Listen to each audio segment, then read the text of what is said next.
LDF ഇപ്പോൾ മൂന്നാം ഊഴത്തിന്റെ സ്വപ്നത്തിലോ? ഈ മലയാളക്കരയിൽ ആ സ്വപ്നം റാഗി പറക്കുമോ? 4ാം വാർഷികം കാസർഗോഡ് തുടക്കമിട്ടിരിക്കുന്ന സ്ഥലം അത് തന്നെ കാസർഗോട്ടെ ഒരു സുന്ദരമായ സ്ഥലമാണ് തുടക്കമിട്ടിരിക്കുന്ന സ്ഥലം. അതിൻ്റെ പേര് തന്നെ കാലിക്കടവ് മൈതാനത്ത്. ആ മൂന്നാം ഊഴത്തിലേക്കുള്ള വഴിയൊരുക്കുക. അതിനുവേണ്ടി ഇതിനകം തന്നെ 21 കോടി ചെലവഴിച്ചു. 21 കോടി ചെലവഴിച്ചു എന്നുള്ളതാണ് കണക്കുകൾ കാണിക്കുന്നത്. അതായത് 21 കോടി എവിടെയൊക്കെയാണ് ചെലവഴിച്ചത്? ഗവൺമെൻറ്റിൻ്റെ മഹത്വവൽക്കരണ ഓഡിയോകൾ മറ്റ് സംസ്ഥാനങ്ങളിൽ, തിരഞ്ഞെടുക്കപ്പെട്ട കുറച്ച് സംസ്ഥാനങ്ങളിൽ തിയേറ്ററുകളിൽ കാണിക്കുക, അതുപോലെ തന്നെ TV ചാനലുകളിൽ കാണിക്കുക. അതുപോലെ ഈ പ്രോഗ്രാംസൊക്കെ, അതായത് ഈ വീഡിയോസൊക്കെ ആക്കാൻ വേണ്ടി വളരെ പ്രഗത്ഭരായ PR ഏജൻസികളെ നിയമിക്കുക. ഇങ്ങനെയുള്ള ആവശ്യങ്ങൾക്കൊക്കെ വേണ്ടിയാണ് ഇതിനോടകം തന്നെ ഈ പറയപ്പെട്ട തരത്തിലെ ഈ കോടികൾ ചെലവഴിച്ചു കഴിഞ്ഞിരിക്കുന്നത്. അങ്ങനെ കോടികൾ ചെലവഴിച്ചതിന് ശേഷമാണ് ഇപ്പോൾ വീണ്ടും 21 കോടിയുടെ ചെലവുമായിട്ട് മുൻപോട്ട് വന്നിരിക്കുന്നത്. അതായത് ഓരോ ജില്ലയിലും 14 ജില്ലകളിലും 1.5 കോടി രൂപ വീതം ചെലവഴിച്ച് 7 ദിവസം എൻ്റെ കേരളം എന്ന പ്രദർശനം നടത്തുക. അപ്പം ഈ കഴിഞ്ഞ 4 വർഷം കൊണ്ടല്ല, 2016-17 തുടർച്ചയാണല്ലോ 2ാം ഭരണം. അപ്പോൾ ഈ 2 ഭരണകാലത്തും നേടിയ നേട്ടങ്ങൾ, അതായത് വസ്തുനിഷ്ഠമായിട്ട് വിലയിരുത്തുന്നവർക്കറിയാം കാര്യമായിട്ടൊന്നും തന്നെ നേടിയിട്ടില്ലെന്ന്. അത് പക്ഷെ വസ്തുനിഷ്ഠമായി കാര്യങ്ങൾ നോക്കുന്നവർക്കാണ്. അല്ലാത്തവർക്ക് എന്ത് പറഞ്ഞു കേട്ടാലും അത് വിശ്വസിക്കുന്നവരെ സംബന്ധിച്ച് ഗവൺമെൻറ്റിന് ഒരുപാട് കാര്യങ്ങൾ പറഞ്ഞ് വിശ്വസിപ്പിക്കാൻ ഉണ്ടാകും. അങ്ങനെ ഒരു 3ാം വരവിനുള്ള ചുവടുകൾ ഓരോന്നായി മുന്നോട്ട് വയ്ക്കുക. അതാണ് ഗവൺമെൻറ് എൻ്റെ കേരളം മിഷൻ കൊണ്ട് ഉദ്ദേശിക്കുന്നത്. അപ്പം 7 ദിവസം, അതായത് ഒരാഴ്ച, ഓരോ ജില്ലയിലും ഒരാഴ്ചയാണ് ഈ എൻ്റെ കേരളം പ്രദർശനമൊക്കെ നടത്തുന്നത്. അപ്പോൾ ഈ പ്രദർശനത്തിന് വേണ്ടി അതിനൊക്കെ 1.5 കോടി ചെലവഴിക്കണം. അതുപോലെ പിന്നെ ഈ 1.5 കോടി ചെലവഴിക്കുന്നത് സജ്ജീകരണങ്ങൾക്ക് വേണ്ടിയാണ്. ഇനി അവിടെ പ്രദർശന വിൽപ്പനയും ഒക്കെ നടത്താൻ ആഗ്രഹിക്കുന്നവർ, അത് ഗവൺമെൻറ് വകുപ്പുകളാണെങ്കിലും അവർ തന്നെ അതിനുള്ള പണം കൂടി കണ്ടെത്തേണ്ടി വരും. അതെങ്ങനെയാണ് ഗവൺമെൻറ് വകുപ്പുകൾ അതിനുള്ള പണം കണ്ടെത്തുന്നത്? ഒറ്റ മാർഗം മാത്രമേ ഉള്ളൂ. ഈ പ്രാവശ്യത്തെ ബജറ്റിൽ അതത് വകുപ്പുകൾക്ക് കൊടുക്കുമെന്ന് പറഞ്ഞിരിക്കുന്ന ഫണ്ടിൽ നിന്ന് കിട്ടുന്നത് അങ്ങോട്ട് കൈമാറുക, അതായത് വകമാറ്റുക. ഈ കേരളീയത്തിന് വേണ്ടി എന്ന് പറഞ്ഞ് ബജറ്റിൽ പണം കൊടുത്തിട്ടില്ല. പക്ഷേ ബജറ്റിൽ കൊടുത്തിരിക്കുന്ന പണം എന്തിനാണോ ആ ആവശ്യം നിറവേറ്റാതെ ആ പണം എടുത്ത് ഈ പറയപ്പെട്ട എൻ്റെ കേരളം പ്രോഗ്രാമിലേക്ക് വേണ്ടി മാറ്റിവെക്കുക. അതാണ് ഇവിടെ ഉദ്ദേശിക്കുന്നത്. അപ്പം പക്ഷേ ശ്രീ ബാലഗോപാൽ അദ്ദേഹത്തിൻ്റെ പത്രക്കാരുമായിട്ടുള്ള സമ്മേളനത്തിൽ പറഞ്ഞു, എൻ്റെ കേരളം അവിടുത്തെ ആ വിൽപ്പനയിൽ ലാഭകരമായ രീതിയിൽ ആ വിൽപ്പന മുൻപോട്ട് കൊണ്ടുപോകാൻ പറ്റും, അങ്ങനെ അത് ഗവൺമെൻറ്റിന് ഒരു വരുമാന മാർഗമാകും എന്നാണ് അദ്ദേഹം പത്രക്കാരുടെ മുൻപിൽ പറഞ്ഞത്. അത് എത്രമാത്രം വിജയപ്രദമാകും എന്ന് നമുക്ക് അറിഞ്ഞുകൂടാ. എന്താണെങ്കിലും ഇതാണ് എൻ്റെ കേരളം, അതായത് എൻ്റെ കേരളം എന്ന 7 ദിവസത്തെ പ്രോഗ്രാം കൊണ്ട് അതത് ജില്ലകളിലെ ജനങ്ങളുടെ മുൻപിൽ സർക്കാരിൻ്റെ ചെയ്യാത്ത കാര്യങ്ങളെ ഒക്കെ മറച്ചു വെച്ചുകൊണ്ട്, ചെയ്ത കാര്യങ്ങളിലെ തെറ്റുകളെ മറച്ചു വെച്ചുകൊണ്ട് ഊതി വീർപ്പിച്ച ബലൂൺ പോലെ ശരികൾ മാത്രം പുറത്ത് കാണിക്കുക. ആ ശരികളെയാണ് ഞാൻ പറഞ്ഞത്, ഊതി വീർപ്പിച്ച ബലൂൺ പോലെ ശരിക്കും വീർപ്പിച്ച് പുറത്ത് കാണിക്കുക. അങ്ങനെ ജനസമ്മതി നേടുക. അതായത് ഗവൺമെൻറ്റിന് കൃത്യമായിട്ട് അറിയാം ഇപ്പോൾ ഒരു ഇലക്ഷൻ വന്നാൽ, അതായത് നമുക്കറിയാം ലോകസഭ ഇലക്ഷന് എത്ര സീറ്റുകൾ LDF നേടിയെന്ന്. അതായത് ഒരേ ഒരു സീറ്റാണ് LDFന് നേടാൻ കഴിഞ്ഞത്. അതുപോലെ ഒരു സീറ്റ് പിന്നെ BJPക്ക് നേടാൻ കഴിഞ്ഞു എന്ന് ഓർക്കണം. അപ്പോൾ കേരളത്തിലെ ലോകസഭ ഇലക്ഷന് BJPയും LDFും ഒരുപോലെ സമാനമായ രീതിയിലാണ് ഇവിടുത്തെ ജനങ്ങൾ കണക്ക് കൂട്ടിയത് എന്ന് വെച്ചാൽ നമുക്കറിയാം എത്ര ലോ റാങ്കിങ്, അതായത് ജനങ്ങളുടെ മനസ്സിൽ എത്ര ഇടിഞ്ഞു പോയി LDFിൻ്റെ അവസ്ഥയെന്ന്. പക്ഷേ അതിൽ നിന്നാണ് കെട്ടിപ്പടുത്ത് വീണ്ടും ഒരു മൂന്നാം ഊഴത്തിനുള്ള അവസ്ഥയിലേക്ക് എത്തിച്ചേരേണ്ടത്. അപ്പോഴും ജനങ്ങളുടെ മനസ്സിൽ കാണും, കേരളത്തിൽ 40 ലക്ഷത്തിലധികം അന്യസംസ്ഥാന തൊഴിലാളികൾ ജോലി ചെയ്യുന്നു. അവരിലെ ഭൂരിഭാഗം പേരും വെസ്റ്റ് ബംഗാളിൽ നിന്നുള്ളവരാണ്. വെസ്റ്റ് ബംഗാളിൽ 35 വർഷമാണ് LDF ഭരിച്ചത് എന്നോർക്കണം, മാർക്സിസ്റ്റ് പാർട്ടി ഭരിച്ചത് എന്നോർക്കണം. അപ്പോൾ ഇനിയും ഒരു മൂന്നാം ഊഴം കൂടി കേരളത്തിൽ കൊടുത്താൽ കേരളവും അതുപോലെ ആവില്ലേ എന്ന് ഇവിടുത്തെ സാമാന്യ ബുദ്ധിയുള്ള ജനങ്ങൾ, സാക്ഷരത മാത്രം പോരാ സാമാന്യ ബുദ്ധിക്ക്, സാക്ഷരതയേക്കാൾ കൂടിയ യുക്തിസഹമായി ചിന്തിക്കാൻ പറ്റുന്നവർക്ക് സാമാന്യ ബുദ്ധി ഉണ്ട് എന്ന് നമുക്ക് പറയാൻ പറ്റും. അത്തരക്കാർ തീർച്ചയായിട്ടും വെസ്റ്റ് ബംഗാളിൻ്റെ ഒരു അവസ്ഥയിലേക്ക് കേരളം പോകരുത് എന്ന് നിർബന്ധമായും ആഗ്രഹിക്കും. അതുകൊണ്ട് തന്നെ വാശിയോടെ അവർ LDFനെ താഴെ ഇറക്കാൻ ശ്രമിക്കും എന്ന് LDFിൻ്റെ കേഡറിലുള്ള മുഴുവൻ പേർക്കും അറിയാം. അടി മുതൽ മുടി വരെയുള്ള എല്ലാവർക്കും അറിയാം. ഇതായിരിക്കും ഇവിടുത്തെ, അതായത് നല്ല യഥാർത്ഥത്തിൽ വളരെ ആത്മാർത്ഥമായി LDFനെ സ്നേഹിക്കുകയും LDFിൻ്റെ ഒപ്പം നടക്കുകയും ചെയ്ത, ദശാബ്ദങ്ങളോളം നടക്കുകയും ചെയ്തവർക്ക് പോലും LDF അലർജിയായി മാറിയിരിക്കുകയാണ്. ഈ ഭരണത്തിൻ്റെ അത്ര പ്രയോജനരഹിതമായ ഒരു ഭരണമായിരുന്നു കഴിഞ്ഞ 9 വർഷം LDF കേരളത്തിൽ കാഴ്ചവെച്ചത്.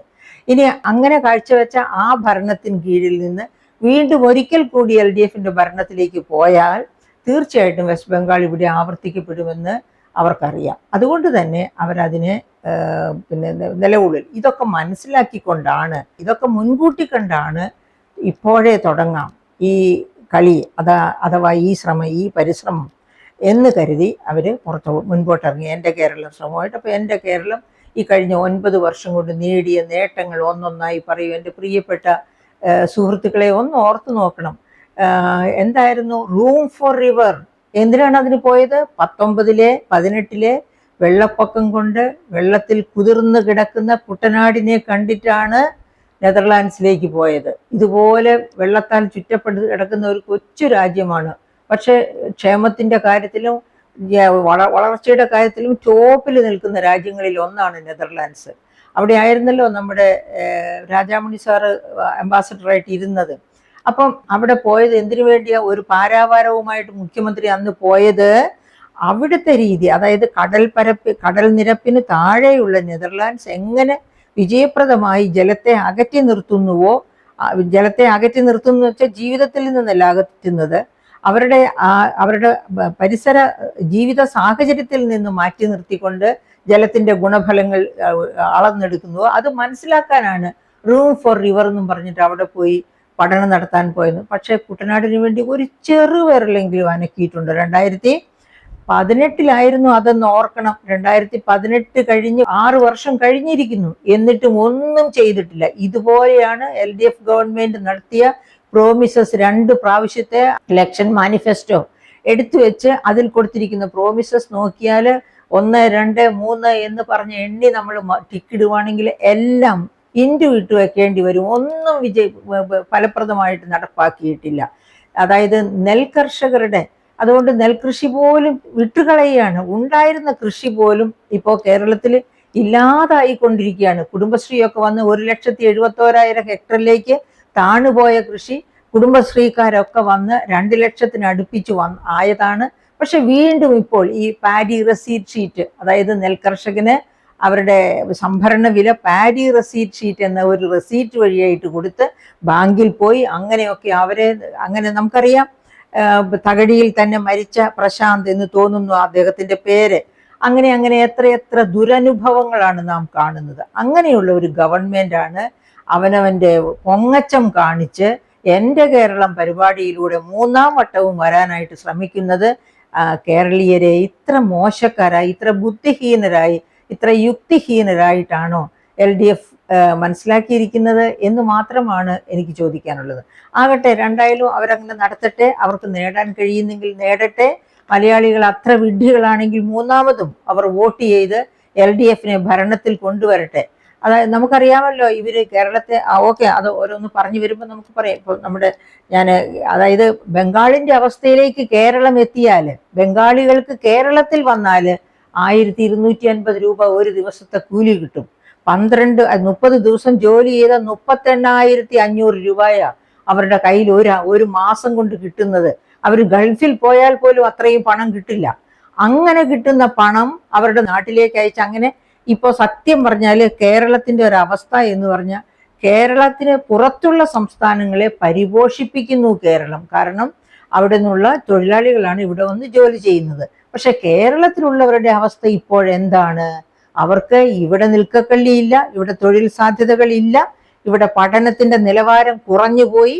ഇവര് മറ്റ് സംസ്ഥാനങ്ങളിലേക്ക് പോകാമെന്ന് പറഞ്ഞാൽ ഇതിനേക്കാളും അധോഗതി അവിടുന്ന്. അതുകൊണ്ടാണല്ലോ അത്തരം സംസ്ഥാനങ്ങളിൽ നിന്ന് ഇങ്ങോട്ട് വരുന്നത്. അപ്പൊ ഇവിടുത്തെ യുവതലമുറ എങ്ങോട്ടാണ് പോകുന്നത്? അവരിവിടെ നിന്ന് രാജ്യം വിട്ടു പോകുന്നു. അങ്ങനെ ഒരു അവസ്ഥ, അത്തരം ഒരു ദുരവസ്ഥ കുറച്ചും കൂടി കഴിഞ്ഞാൽ, ഈ അവസ്ഥ തുടർന്നാൽ, ഒരു പ്രാവശ്യം കൂടി LDF ഭരണത്തിൽ വരികയാണെങ്കിൽ സംഭവിക്കാൻ പോകുന്നത്, ഇവിടെ 60+ പോപ്പുലേഷനെ കാണും. അതിന് താഴെയുള്ള പോപ്പുലേഷൻ മുഴുവൻ തന്നെ മറ്റു രാജ്യങ്ങളിലേക്ക് അവരവിടെ പോകുന്നത്. അതായത് ബംഗാളികൾ ഇവിടെ വരുന്നത് വെട്ടാനും കിളയ്ക്കാനും അങ്ങനെയുള്ള ജോലികൾക്കാണ്. അതുപോലെയുള്ള ജോലികൾക്കായിരിക്കും നമ്മുടെ യുവതലമുറ അന്യരാജ്യങ്ങളിലേക്ക് പോകുന്നത്. കാരണം എന്ന് വെച്ചാൽ അവിടെ കൂലി കൂടുതൽ കിട്ടും. ഇവർക്ക് തന്നെയല്ല, അവർ ചെയ്യുന്ന ജോലി എന്താണെന്ന് അവർ അറിഞ്ഞാൽ മതി, നാട്ടിൽ അറിയിക്കേണ്ട ആവശ്യമില്ല. അത് ഈ ഗൾഫിലേക്ക് പോകുന്നവർ തന്നെ അങ്ങനെ പലരും ഞങ്ങളുടെയൊക്കെ സ്റ്റുഡൻസ് പറയാറുണ്ട്, വിവാഹ മാർക്കറ്റിൽ പിടിച്ചു നിൽക്കണമെങ്കിൽ കേരളം വിട്ടാലേ പറ്റൂ. നമ്മൾ അവിടെ എന്ത് ജോലി, നമ്മൾ ഗൾഫിലാണ് എന്ന് പറഞ്ഞാൽ മതി, എന്ത് ജോലി എന്ന് കൃത്യമായിട്ട് മറ്റാർക്കും അറിയേണ്ട ആവശ്യമില്ല. അങ്ങനെ വരുമ്പോഴേക്കും വിദേശത്താണോ, എന്നാ നിനക്കിരിക്കട്ടെ പെണ്ണ് എന്ന് പറഞ്ഞ് പെണ്ണ് കൊടുക്കുന്ന നാടാണ് കേരളം എന്ന് പറയുന്നു. അത് കേരളത്തിന്റെ ഒരു നല്ല ചിത്രമായിട്ടല്ല കേട്ടോ ഞാൻ പറയുന്നത്. ഒരു കാരണവശാലും അങ്ങനെയൊന്നും അല്ല. നാം നമ്മുടെ പെൺകുട്ടികളെ വിവാഹം കഴിച്ച് അയക്കേണ്ടത്. അക്കാര്യത്തിലേക്ക് വേറൊരിക്കൽ നമുക്ക് ചിന്തിക്കാം. അപ്പൊ ഇതാണ് ഈ കേരളത്തെ പറ്റി എൻ്റെ കേരളം പരിപാടിയിൽ ഇങ്ങനെയുള്ള പുകഴ്ത്തുപാട്ടുകൾ, അങ്ങനെയുള്ള പുകഴ്ത്തുപാട്ടുകൾ കൊണ്ട് സാധാരണക്കാരെ പറ്റിക്കുക, അങ്ങനെ അവരുടെ വോട്ട് മേടിച്ച് വീണ്ടും ഭരണത്തിൽ വരിക എന്ന ഉദ്ദേശത്തോടു കൂടിയാണ് തീർച്ചയായിട്ടും ഈ ഗവൺമെന്റ് ഇങ്ങനെ ഒരാഴ്ച. അപ്പൊ ഈ ഒരാഴ്ച ഈ പ്രോഗ്രാം നടത്തുന്നു. എന്തൊക്കെ ചെലവുകളാണ് വരാനിരിക്കുന്നത് നോക്ക്. നേരത്തെ 27 കോടി ചെലവഴിച്ചു, ഇനി വീണ്ടും 21 കോടി ഇപ്പോൾ തന്നെ ഈ 14 ജില്ലകളിലും കൂടി എൻ്റെ കേരളം പരിപാടി ഒരാഴ്ച നടത്തുന്നതിന് വേണ്ടി ചെലവഴിക്കണം. അതുപോലെ തന്നെ ഈ ജില്ലകളിലെയൊക്കെ തദ്ദേശ സ്വയംഭരണ സ്ഥാപനങ്ങളിൽ നിന്നും, അന്ന് നമുക്കറിയാം നവകേരള സദസ്സ് നടത്തിയ സമയത്ത് തദ്ദേശ സ്വയംഭരണ സ്ഥാപനങ്ങളെ ധിക്കാരപൂർവമാണ് ഗവൺമെന്റ്, അതായത് അവരുടെ അവകാശങ്ങളിൽ കൈകടത്തുകയാണ്. അവർക്ക് കൊടുത്തിരിക്കുന്ന പ്ലാൻ ഫണ്ട് എങ്ങനെ ഉപയോഗിക്കണം, അവരുടെ തനത് ഫണ്ട് എങ്ങനെ ഉപയോഗിക്കണം എന്നൊക്കെ ഉള്ള മാർഗനിർദ്ദേശങ്ങൾ അവർക്ക് കോൺസ്റ്റിറ്റ്യൂഷൻ തന്നെ നൽകുന്നുണ്ട്. അതിനുപരി അതിലൊക്കെ കൈയിട്ട് വാരാൻ, അതായത് ഈ നവകേരള സദസ്സിന് വേണ്ടി ഓരോ തദ്ദേശ സ്വയംഭരണ സ്ഥാപനവും കോൺട്രിബ്യൂട്ട് ചെയ്യണമെന്ന് നിർബന്ധപൂർവ്വം ആവശ്യപ്പെട്ടിരുന്ന ഒരു ഗവൺമെന്റിനെ അന്ന് നമ്മൾ കണ്ടതാണ്. അതിന്റെ പേരിൽ പ്രശ്നങ്ങൾ ഉണ്ടായതുമാണ്. ഇപ്പോഴും അതൊക്കെ തന്നെയാണ് സംഭവിക്കാൻ പോകുന്നത്. അപ്പൊ ഈ രണ്ടാം പിണറായി ഗവൺമെന്റിന്റെ ആദ്യ വർഷം തദ്ദേശ സ്വയംഭരണ സ്ഥാപനങ്ങളുടെ ഫണ്ട് പിടിച്ചു പറിച്ചാണ് നവകേരള സദസ്സ് നടത്തിയത് എങ്കിൽ ഈ പ്രാവശ്യം എൻ്റെ കേരളം പ്രോഗ്രാമിലും അതുപോലെ തന്നെ ഈ ബജറ്റ് വഴിയായിട്ടും അല്ലാതെ തനത് ഫണ്ട് വഴിയായിട്ടും ഒക്കെ അവര് സംഭരിക്കുന്ന ആ റിസോഴ്സസ്, ആ റവന്യൂ അവിടുത്തെ വളർച്ചയ്ക്ക് വേണ്ടി ചെലവഴിക്കാത്ത, വികസനത്തിന് വേണ്ടി ചെലവഴിക്കാതെ ഈ പറയപ്പെട്ട എൻ്റെ കേരളം പ്രോഗ്രാമിന് വേണ്ടി ഒരു വലിയ അളവ് വരെ അവർ ചെലവഴിക്കേണ്ടി വരും. അതിനവര് നിർബന്ധിതരാകും. ഇതൊക്കെയാണ് ഈ എൻ്റെ കേരളം പരിപാടിയുടെ ചീത്ത വശങ്ങൾ. അതൊക്കെ തീർച്ചയായും എന്താ പറയുക, തദ്ദേശ സ്വയംഭരണ സ്ഥാപനങ്ങളുടെ എക്സിസ്റ്റൻസിനെ തന്നെ ക്വസ്റ്റ്യൻ ചെയ്യുന്ന, അവരുടെ അവകാശങ്ങളിലേക്ക് തന്നെ കൈയിടുന്ന പ്രാകൃത സ്വഭാവമാണ്. എന്നിട്ട് LDF ആണ് തദ്ദേശ സ്വയംഭരണ സ്ഥാപനങ്ങളുടെ എല്ലാം എന്ന് പറഞ്ഞുകൊണ്ടാണ് ഇവരൊക്കെ വീമ്പിളക്കി നടക്കുന്നത് എന്ന കാര്യവും നമുക്ക് മറന്നുകൂടാ. അപ്പൊ അങ്ങനെ നോക്കുക, 21 കോടിയിലധികം രൂപ, 21 കോടി 90 ലക്ഷമോ മറ്റിയാണ് ഇപ്പൊ ഇതിനു വേണ്ടിയിട്ട് മാറ്റിവെക്കുന്നത്. അത് മാത്രമാണോ, ഇപ്പൊ തന്നെ ഈ പറയപ്പെട്ട കാസർഗോഡ് സ്റ്റേഡിയം, ആ സ്റ്റേഡിയത്തിൽ തന്നെ, അതായത് കടവ് സ്റ്റേഡിയം, ആ സ്റ്റേഡിയത്തിന്റെ വലിയ ഒരു ഓഡിറ്റോറിയം, ഈ മീറ്റിംഗ് ഒക്കെ നടത്താനുള്ള പ്രദർശന വേദി പണിയുന്നതിന് തന്നെ 48,000 ചതുരശ്ര അടിയിലുള്ള ഒരു വേദിയാണ്. അതും എന്താ പറയുക, ഇപ്പോഴത്തെ ഭയങ്കര ചൂടുള്ള സമയമായത് കാരണം ശീതീകരിച്ച 48,000 സ്ക്വയർ ഫീറ്റ് വലുപ്പത്തിലുള്ള ഒരു വേദി ഇടുന്നു. അതിന് തന്നെ എത്ര കോടി രൂപയാകും എന്ന് നമുക്കറിയാം. അപ്പോൾ ഇതൊക്കെ ചെയ്യുന്നതിന് 11ഓളം കൺസ്ട്രക്ഷൻ കോൺട്രാക്ടേഴ്സിനെയാണ് കണ്ടെത്തിയിരിക്കുന്നത് ആരാണ്? ഇത് കണ്ടെത്തിയിരിക്കുന്നത് ഊരാളുങ്കൽ ലേബർ സൊസൈറ്റിയുടെ കീഴിലുള്ള ചവറയിലുള്ള Indian Institute of Infrastructure and Construction Uralungal സൊസൈറ്റിയുടെ കൊല്ലത്ത് ചവറയിൽ വർക്ക് ചെയ്യുന്ന ഇൻസ്റ്റിറ്റ്യൂട്ട്. ആ ഇൻസ്റ്റിറ്റ്യൂട്ടിനെയാണ് ഇതിൻ്റെയൊക്കെ അവരാണ് കരാർ വിളിക്കുകയും കരാർ കൊടുക്കുകയും ഒക്കെ ചെയ്തിരിക്കുന്നത്. ഓരോ ജില്ലയ്ക്കും 1.29 കോടി രൂപ എന്ന കണക്കിലാണ് കൊടുക്കുമെന്ന് പറഞ്ഞിരിക്കുന്നത്. അത്രേ ചെലവാകൂ എന്നില്ല, അതിനേക്കാൾ കൂടുതൽ ചെലവ് വരുന്നതൊക്കെ അതത് ജില്ലകൾ തന്നെ കണ്ടെത്തേണ്ടി വരും. അങ്ങനെയൊക്കെയാണ് ഇപ്പോൾ ഇതിനെപ്പറ്റി പറയുന്നത്. അപ്പോൾ ഈ പ്രദർശനത്തിന്റെ മുഴുവനും കോൺട്രാക്ട് പണികൾക്കുള്ള ഫണ്ട് ഇപ്പൊ നേരത്തെ കൊടുത്ത 27 കോടിയും കിഫ്ബിയിൽ നിന്നാണ് കൊടുത്തത്. ഇനി ഇപ്പൊ കൊടുക്കാൻ പോകുന്ന 21 കോടി 90 ലക്ഷമോ അതിനേക്കാൾ കൂടുതലോ എത്രയാണെങ്കിലും അതെല്ലാം കൊടുക്കാൻ പോകുന്ന കൃത്യമായിട്ട് കണക്കുകൾ പറഞ്ഞിട്ടില്ല. കണക്കുകൾ വരാനിരിക്കുന്നേ ഉള്ളൂ എന്നതാണ് അവർ പുറത്തുവിട്ടിരിക്കുന്ന തെളിവുകൾ. അപ്പൊ അതനുസരിച്ച് എത്ര തന്നെ ചെലവ് വന്നാലും അത് കിഫ്ബിയാണ് കൊടുക്കുന്നത്.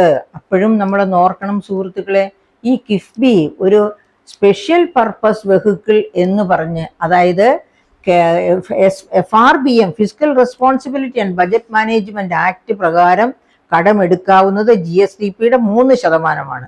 ആ 3% കടമെടുത്താലും കേരളത്തിലെ ആവശ്യങ്ങൾ നിറവേറിപ്പോകുന്നില്ല എന്നതുകൊണ്ട് കടമെടുക്കാൻ വേണ്ടി, അതായത് മൂലധന ചെലവിന് വേണ്ടി അതായത് മൂലധന ചെലവ് എന്ന് പറയുമ്പോൾ സാമൂഹ്യ മൂലധനം, അതുമല്ലെങ്കിൽ ഫിസിക്കൽ മൂലധനം, അതായത് ഭൗതിക മൂലധനം.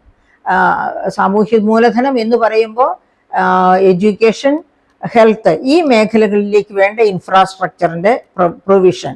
അതുപോലെ ഭൗതിക മൂലധനം എന്ന് പറയുമ്പോൾ നമ്മുടെ റോഡ്, പിന്നെ ബ്രിഡ്ജ്, ഇങ്ങനെയുള്ള എല്ലാതരം ഭൗതിക ഇൻഫ്രാസ്ട്രക്ചറുമാണ് അവിടെ വരുന്നത്.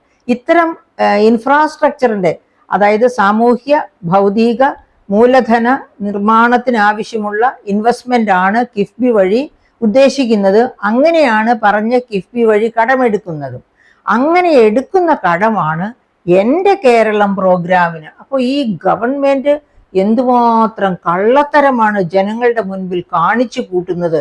അതായത് അസംബ്ലി വഴി ഒരു നിയമം ഉണ്ടാക്കുന്നു, ആ നിയമത്തിന്റെ വെളിച്ചത്തിൽ ഇങ്ങനെ ഒരു സ്പെഷ്യൽ പർപ്പസ് വെഹിക്കിൾ ഉണ്ടാക്കുന്നു, അതായത് കിഫ്ബി. ഈ വെഹിക്കിൾ ഉണ്ടാക്കിയപ്പോൾ തന്നെ CAG അത് അതായത് ഒരു കാരണവശാലും അത് പാടില്ല, അത് ഭാവി തലമുറയിലേക്ക് അതിന്റെ ഭാരം വീഴും, അത് FRBM നിയമത്തെ ലംഘിക്കുന്നു എന്നൊക്കെ പറഞ്ഞു. അതുപോലെ കേന്ദ്ര ഗവൺമെന്റും റിസർവ് ബാങ്കും അതിനെ എതിർത്തു. എന്നിട്ടും ഈ കേരളം ആ വെഹിക്കിളുമായിട്ട് മുൻപോട്ട് പോവുകയാണ്. ഇപ്പൊ ചില റെസ്ട്രിക്ഷൻസ് ഒക്കെ അംഗീകരിച്ചിട്ടുണ്ട്. എങ്കിൽ പോലും അങ്ങനെ കടമെടുക്കുന്ന, അതായത് ഇൻഫ്രാസ്ട്രക്ചറിന് വേണ്ടി എന്ന് പറഞ്ഞ് കടമെടുക്കുന്ന ഫണ്ടാണ് എൻ്റെ കേരളം പരിപാടിക്ക് വേണ്ടി ഇതുപോലെ ചെലവഴിച്ച് നശിപ്പിക്കുന്നത് എന്ന് നമ്മൾ ഓർക്കണം. അപ്പോൾ ഇവർ പറയുന്നത് എന്ത്, ഇവർ പ്രവർത്തിക്കുന്നത് എന്ത്, രണ്ടും തമ്മിൽ യാതൊരു ബന്ധവുമില്ല എന്ന് എല്ലാവരും, അതായത് ഈ സംസ്ഥാനത്തെ ഓരോ വോട്ടർ മനസ്സിലാക്കിയാൽ മാത്രമേ ഇവരെ അടുത്ത 3-ാം ഊഴത്തിൽ നിന്ന് ഇവരെ പിന്തിരിപ്പിക്കാൻ, അല്ലെങ്കിൽ ഇവരെ ആട്ടി ഓടിക്കാൻ നോക്കൂ.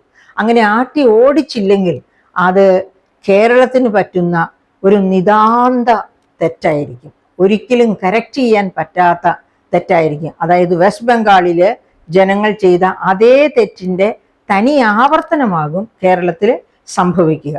അപ്പൊ അങ്ങനെ ഈ ബഹുകോടികൾ ചെലവഴിച്ച്, ഈ ബഹുകോടികൾ ഇങ്ങനെ ചെലവഴിക്കുമ്പോഴും നമ്മൾ ഓർക്കണം, ആശാ വർക്കർമാർ 71 ദിവസമായി സമരം ചെയ്യുന്ന ആശാ വർക്കർമാർക്ക് വേണ്ടി ഒരു ചെറുവിരൽ അനക്കി ഒരു സഹായത്തിന്റെ നല്ല വാക്ക് പോലും പറയാൻ ഈ ഗവൺമെന്റോ ഗവൺമെന്റിൽ ഉള്ളവരോ ശ്രമിച്ചിട്ടില്ലെന്ന്.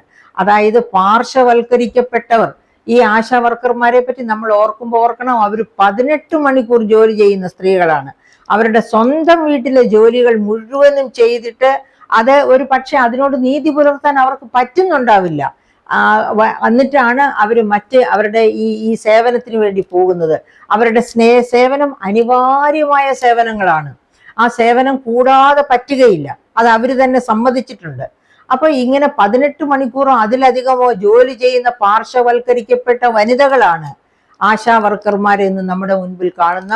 ഈ കരഞ്ഞും വെയില് കൊണ്ടും പട്ടിണി കിടന്നും എല്ലാ തരത്തിലും മുട്ടിലിഴഞ്ഞും ഒക്കെ സമരം ചെയ്തവർ. 71 ദിവസം ഒരു സ്ത്രീ സ്വന്തം കുടുംബം വിട്ട് മാറി നിൽക്കണമെങ്കിൽ അവളുടെ ആവശ്യം എത്ര വലിയ ആവശ്യമായിരിക്കുമെന്ന് ഓർക്കണം.